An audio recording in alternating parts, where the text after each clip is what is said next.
நம்மை நிலைப்படுத்துவது சத்தியம், வசனம். இன்னைக்கு ஆவிக்குரிய சபைக்கு நம்ம வந்திருக்கிறோம், இங்க நிக்கிறோம்னா நான் விசுவாசிக்கிறேன் இந்த வார்த்தை தாங்க. எங்க அப்பா அம்மாட்ட நான் எவ்வளவு சண்டை போட்டேன்னு தெரியுமா, எவ்வளவு அழுதேன்னு தெரியுமா, ஏன் என்ன இந்த ஆவிக்குரிய சபைக்கு கூட்டு வந்தீங்க, நான் சந்தோஷமா உலக பிரகாரமா நான் வாழ விரும்புறேன், எவ்வளவு நான் போராடினேன். ஆனா ரட்சிக்கப்பட்ட பிறகுதான் இந்த வார்த்தை என்னை நிலைநிறுத்திற்று.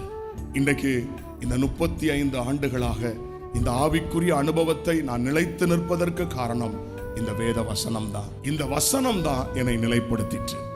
சத்தியம் நமக்கு விடுதலை தரும். இன்றைக்கும் இந்த ஆவிக்குரிய சபையில நம்ம நிலைத்திருக்கிறோம், இந்த பரிசுத்த ஜனமா, பிரித்தெடுக்கப்பட்ட ஜனமா இருக்கிறோம். அதுக்கு காரணம் வசனம். இங்க வரும்போதெல்லாம் என்ன கேட்குறீங்க? வார்த்தைகளை கேட்குறீங்க. வார்த்தை ஒரு நாளும் வெறுமையாய் திரும்பாது, உங்களை ஊண்ட கட்டும். அதனாலதான் பிரசங்க நேரத்தில் தூங்க வைப்பான். இந்த பிரசங்க நேரத்தில் தூங்குற ஆட்கள் தான் நிலைப்பட முடியாது, அவங்க ஸ்டெடியா இருக்க மாட்டாங்க. பிரசங்க நேரத்தில் தூங்குறவங்க ஆவிக்குரிய சபையில ஸ்ட்ராங்கா நிற்க முடியாது அவங்களால. ஸ்தோத்திரம். அப்ப கவனமா இருக்கணும். அதனாலதான் ஆண்டுடைய வார்த்தையை நம்ம கேட்கணும்.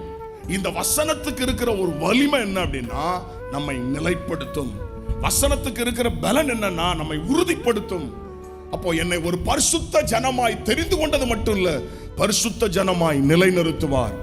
நானும் என் தலைமுறையும் பரிசுத்த ஜனமாக இருப்போம்.